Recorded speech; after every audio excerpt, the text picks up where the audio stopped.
네, 안녕하세요 여러분. 8월 2일 금요일 아침입니다. 자해경 하나의경 독송했더니 6시 23분 되었습니다.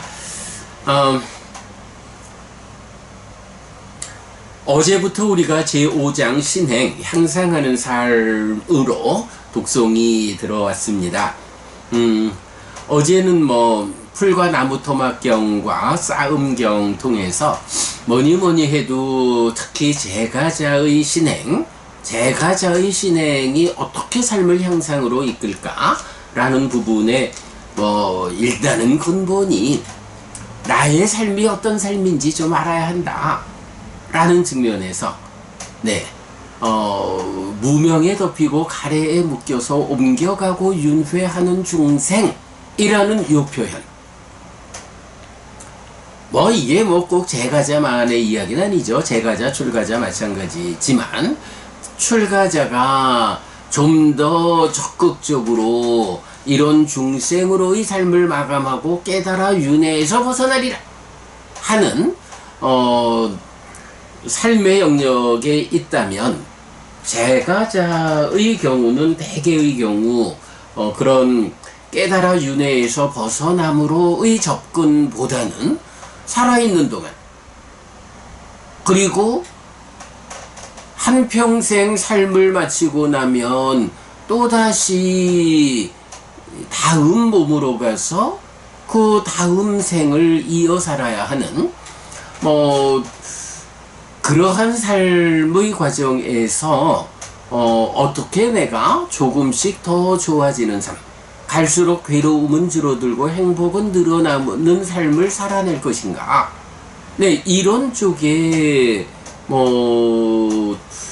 관심의 초점이 있다, 이렇게 봐야겠죠.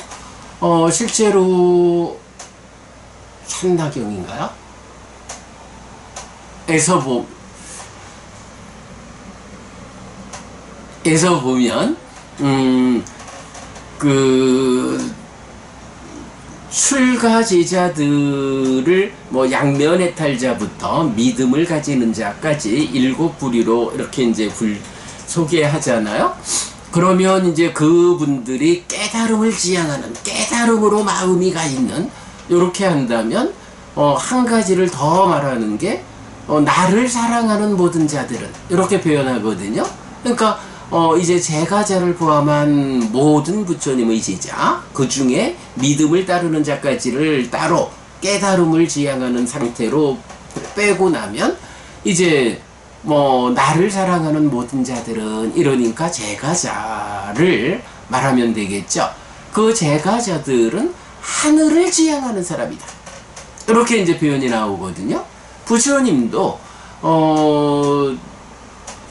근본적으로야 모든 제자들이 깨달아 윤회에서 벗어나자라고 하는 그 가르침의 궁극으로 지향이 되면 좋겠지만, 그러나 세상에서 가족과 더불어 경제활동을 영위하면서 살아가는 제가자들에게 모두 깨달음만을 지시할 수 없는 거죠.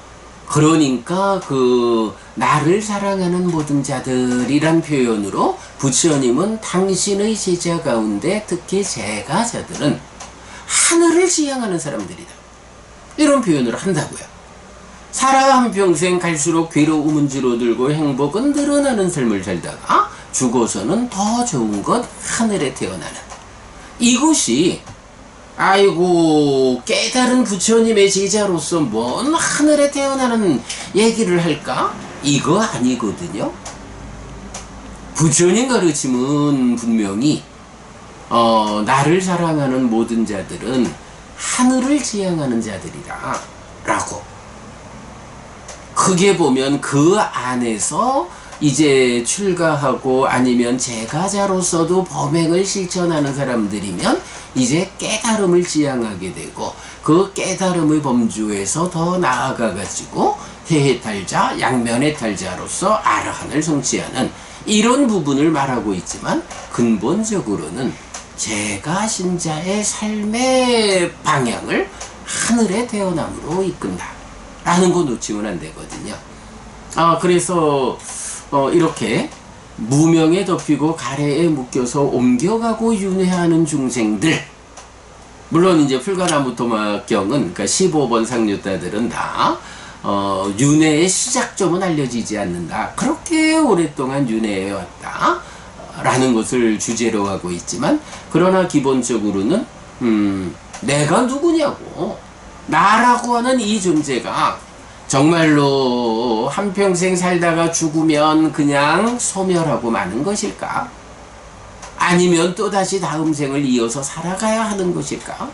여기에 대한 명확한 답이 부처님에 의해서 수도 없이 경에서 나타나잖아요. 무명에 덮이고 가래에 묶여서 옮겨가고 윤회하는 중생. 그것도 우영경은 뭐라고 말하나요? 무명과 가래가 해소되지 않고 몸이 무너지면 몸으로 간다. 무명과 가래가 해소되고 몸이 무너지면 몸으로 가지 않는다. 이런 구분을 명확하게 해주잖아요.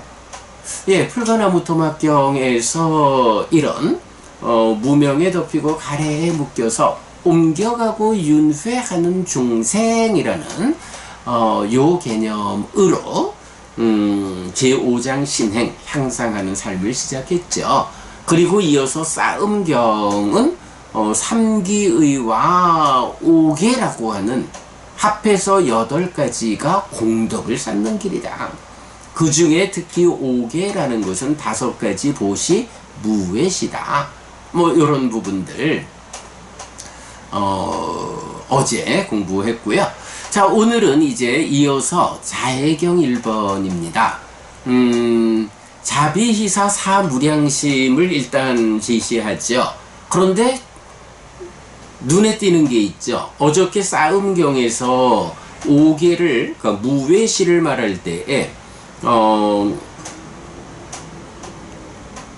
성스러운 제자는 무량한 중생들에게 두려움 없음을 베푼다, 원망 없음을 베푼다, 거슬림 없음을 베푼다. 이렇게 두려움 없음과 원망 없음과 거슬림 없음이라는 3가지 개념으로 오계를 지니는 삶이 무외시, 두려움 없음을 베푸는 보시다. 이렇게 말하고 있는데, 이제 오늘 우리가 사무량심을 읽어봤지만 사무량심에서도 원망과 거슬림 없음, 원망 없고 거슬림 없다. 아외라 아벼 빠짜 라고 해서 나오죠. 그래서 무외시, 오계를 지니는 삶이 원망이라는 것과 거슬림이라는 것, 요거 없는 것, 원망 없음 거슬림 없음을 매개로 사무량심으로 연결되는구나. 오계가 두려움 없음을 베푸는 무외시다. 이것이 두려움 없음과 함께 원망 없음 거슬림 없음을 함께 베푸는데, 그 원망과 거슬림 없음을 매개로 사무량심으로 연결되는 이런 교리적 골격을 보는 거 굉장히 중요하죠. 자, 그런가 하면 이제 이 경은 다시 사무량심과 사선의 대응 관계를 이제 볼 수 있는데, 월요일 날 독송할 이제 다음 경, 다름경 1번하고 같이 그걸 보게 되죠. 그래서 자무량심은 초선과 비무량심은 제2선과 희무량심은 제3선과 사무량심은 제4선과. 그래서 보면 우리가 기본적으로 초선을 닦으면 초선의 하늘에 태어나고 제2선을 닦으면 제2선의 하늘에 태어나고 이렇게 되는데, 이 경은 자무량심을 닦아서 초선에 태어나고 비무량심을 닦아서 제2선에 태어나고, 요렇게 자비희사 사무량심이 초선, 제2선, 제3선, 제4선과 대응하고 있다. 그 성취의 경지가 대응된다. 요런 주제 보여주고 있고요. 그런가 하면 또 요런 표현도 나오죠. 새끼 하늘에 태어난 신들 가운데 범부는, 그러니까 새끼라는 높은 하늘에 태어난 신들도 어떤 사람들이 새끼 하늘에 태어나느냐라고 하면 부처님의 가르침을 뒤따라 살아온 사람들이 새끼 하늘에 태어나는 요런 사람도 있고, 부처님 가르침 아닌 외도의 스승을 뒤따라 새끼 하늘에 태어난 신들도 있다는 거죠. 그 가운데 범부는, 그러니까 여기서 범부라는 것은 이제 외도 스승들을 뒤따라 새끼에 태어난 사람들. 물론 이제 범부라는 개념에는 부처님을 뒤따라온 사람 중에서도 올라가자라는 수행은 수행을 통해서 올라오긴 했지만 아직 벗어나자라는 수행에 들어서지 못한 사람들, 이런 사람들이 이제 범부이죠. 그런데 이제 그런 범부는 그 하늘에서의 수명의 기준만큼 머문 뒤에 그 수명의 기준이 모두 지나면 지옥이나 축생이나 악귀계로 떨어지기도 한다. 요건 무슨 얘기인가요? 벗어남의 영역에 들어서지 못했다. 그래서 벗어남의 영역 들어서면 어떻게 돼요? 예류자, 일레자, 불안자, 아라한 사쌍의 성자가 되잖아요. 그러면 예류자를 성취했다라는 말로 어떻게 돼요? 범부의 영역에서 벗어나서 성자의 영역에 들었다. 이렇게 되죠. 그러면 그 예류자가 어떤 특징을 가지나요? 기본적으로 세 가지 족쇄가 완전히 부서졌다 라고 나오고, 삼악초에 떨어지지 않는다 라고 나오고, 최대 7번 태어난 동안에 아라한을 성취한다, 깨달음이 보장된다. 이렇게 이제 예류자가 정의되잖아요. 바로 거기서 삼악처에 떨어지지 않는다 라는 것에 의해서 지옥, 축생, 악귀계로 가지 않는다. 그러나 이렇게 벗어남의 영역, 성자의 영역에 들어서지 못하면 기본적으로는 이제 외도 스승을 뒤따라 새끼 하늘에 태어난 사람들 얘기고, 거기에 이제 부처님의 제자로서도 열심히 부처님을 뒤따라오기는 했지만 올라가자라는 수행에서의 성과로 새끼 하늘에 태어는 났는데 아직 벗어나자라는 수행으로 성자의 영역에 들어서지 못한 요런 부처님의 제자도 떨어질 수 있다는 거죠. 물론 그런데 기본적으로 여기서 말하는 것의 주 대상은 외도 스승을 뒤따라 태어난 사람들이죠. 부처님의 제자들이 올라가자라는 수행으로 새끼 하늘에 태어났으면 아직 벗어나자라는 쪽으로 성자의 영역에 들어서지는 못했다 해도, 부처님을 뒤따라온 사람들은 올라가자 벗어나자 양면의 길이 있어서 내가 이렇게 올라온 상태에서 이것을 토대로 벗어나는 길을 가야 한다 라는 걸 알고 있는 거죠. 그러니까 그것을 알고 있는 상태에서 노력이 부족하다거나 알미 부족해서 벗어남의 성과를 거두지는 못했다 해도, 그러한 삶의 과정이, 수행자의 과정이 있으니까 새끼 하늘에서 죽어가지고 다시 새끼 하늘이나 무새끼 하늘에 태어나거나 정말로 잘못돼도 인간으로 태어나는 정도? 이래 되겠지. 새끼 하늘에 태어난 이런 부처님의 제자가 사막처에 떨어지는 일이야. 물론 그러나 정의상으로는 예류자가 되어야 사막처에 안 가니까 이런 하늘 사람들도 사막처에 갈 수는 있죠. 그러나 그건 매우 확률이 적다. 요렇게 이제 볼 수 있겠습니다. 그러나 세존의 제자는 거기서 수명의 기준만큼 머문 뒤에 그 신들의 수명의 기준이 모두 지나면 그 존재에서 오직 완전히 꺼진다. 네. 벗어남의 영역에 들어섰으니까 이제 거기에서 하늘에서의 죽고 태어남이 몇 번 있을 수는 있지만, 그러나 사막처에 떨어지지 않고 거기에서 열반을 실현한다 깨달아 윤회에서 벗어난다. 이런 부분을 이제 말해주고 있죠. 자, 그래서 이제 여기서 이게 배우지 못한 범부와 잘 배운 성스러운 제자의 차이다라는 거, 이 경의 요점이 되죠. 여기서 이제 우리가 한 가지 알아야 되는 게, 세상에서는 그런 말을 많이 해요. 불교 신자로서 깨달음을 얻고자 한다면 죽은 다음에 다시 사람으로 태어나야 한다. 하늘 세상은 너무 행복해가지고 괴로움을 경험할 수 없기 때문에 거기서는 내가 이 괴로움을 해소하기 위해서 수행해야겠다라는 발심이 어려워서 하늘의 신으로 태어나면 깨닫기 어렵다. 그러니 깨닫기 위해서는 다시 인간으로 태어나야 한다. 이렇게 말하는 사람들이 테라와다 불교 안에도 많죠. 그러나 이 경이 이렇게 말해주는 거로 보면 아니죠.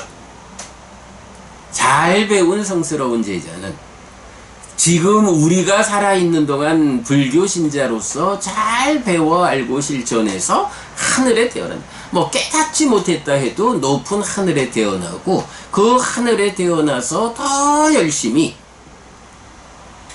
지금 하던 공부를 그 하늘에서도 이어가서 벗어남의 영역으로 들어가는, 그래서 깨닫는, 이것을 부처님이 말해주고 있잖아요.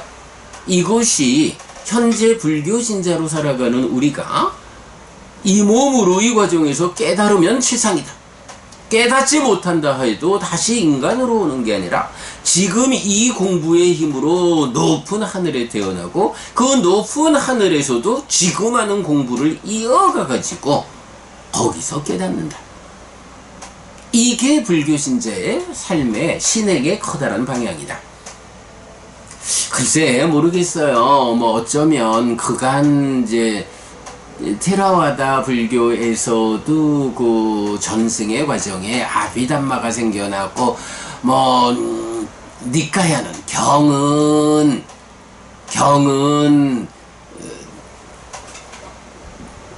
낮은 근기인 사람들에게 설하고, 아비담마는 높은 근기를 가진 신들에게 설했다.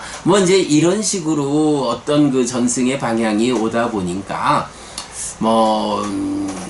좀 하늘에 태어나서 공부를 이어가서 깨닫는다. 하늘에 태어나야 하는 타당성, 하늘에 태어나서도 지금 하던 공부를 이어간다. 근데 아비담마 입장으로는 아닐 수 있죠. 어떻게 낮은 인간들에게 설한 가르침을 높은 하늘에 태어나가지고도 그 가르침을 이어가지고 깨달을 수 있나? 수승한 가르침, 아비담마를 공부해서 가야지. 이런 식의 어떤 관점도 좀 영향을 미쳤을까 모르겠어요. 하여간 테라와다 불교 안에서도 많은 사람들이 깨닫기 위해서는 인간으로 태어나야 한다. 이렇게 말하는데 그거 아니다. 그리고 경전 중에 얼마나 많은 경전 중에서 부처님이 하늘에 태어나야 함, 계속해서 기억해야 하는 6가지 생천, 이런 가르침을 많이 설하시나요? 근데 깨닫기 위해서 인간으로 와야 한다면 부처님의 그 가르침이, 아니 그럼 부처님은 깨닫지 말고, 그러니까 깨닫지 말라고 하늘에 태어나라고 말하는 것일까? 이런 문제를 야기할 수 있거든요. 요거 아주 굉장히 중요한 주제로 우리가 꼭 기억해야 합니다. 깨닫기 위해서는 인간으로 태어나야 한다라는 거, 부처님 생각과 다르다라는 거 우리 기억하기로 하고요. 자, 요만큼 보고 우리 초기 불교 101법문 짚어보겠습니다.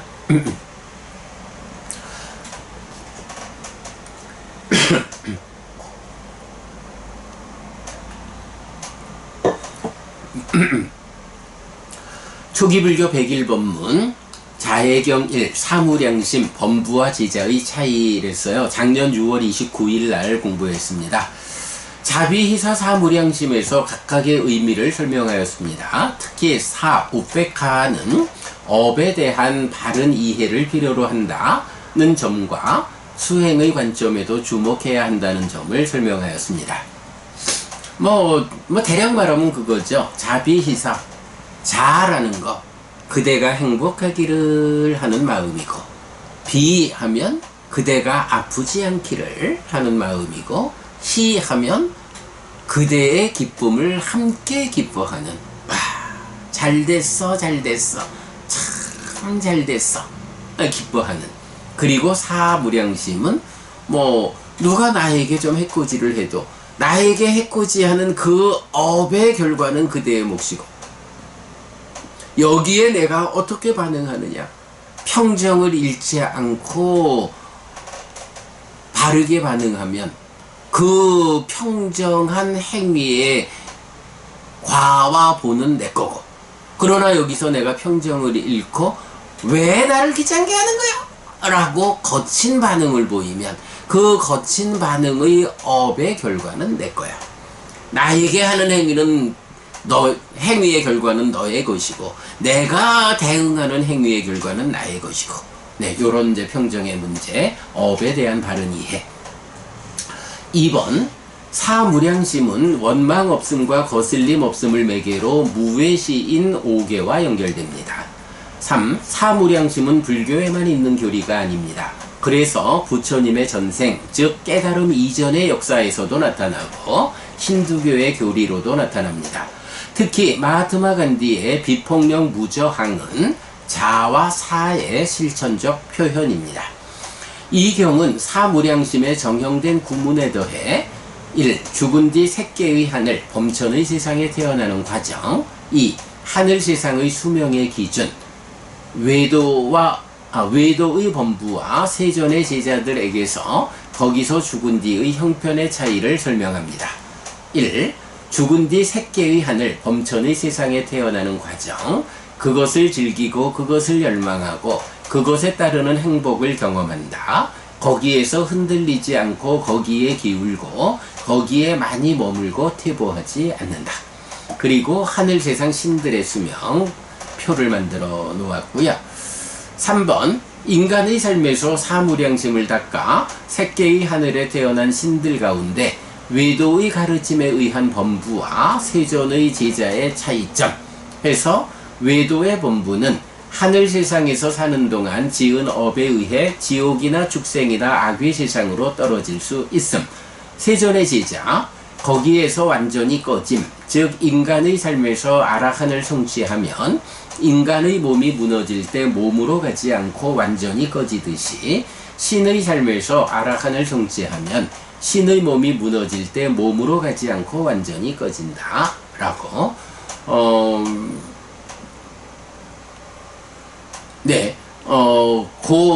그렇다고 이게 뭐 꼭 한 번만에 그렇다라는 것은 아니죠. 일단 그 하늘의 삶에서 깨닫지 못하고 죽으면 또 하늘에, 또 정거천에, 그리고 결국 깨닫고 나면 완전히 꺼진다, 이런 의미. 그래서 하늘 세상에 태어나도 공부를 이어가서 깨달을 수 있다는 거, 깨닫기 위해서는 인간으로 태어나야 하는 거 아니다 라는 점이고, 여기에서 이제 또 한 가지, 테라와다 불자들에게서 발견되는 3가지 오해를 소개하고 있죠. 네, 지금 본 깨닫기 위해서는 인간으로 태어나야 한다는 오해, 사실 아니다. 부처님 말씀도 믿지 말고 직접 확인하는 것만 믿으라 라는 것도 어리석은 오해죠. 3번째, 시기윤회하지 않는다는 오해, 경을 공부하지 않은 사람들이 빠지는 오해죠. 네, 뭐 요런 이야기들 함께 보았고요. 뭐 이어지는 이제 보충된 공부 계속 그 커멘트 통해 가지고 연결하고 있으니까 여러분 보시고요. 자, 요렇게 아침 독성 마무리하고요. 요번 주 내내 상류타 니까야를 한 번도 공부하지 못했는데 오늘은 좀 서둘러서 상류타 니까야 한 가지 경 하나 공부하도록 하겠습니다.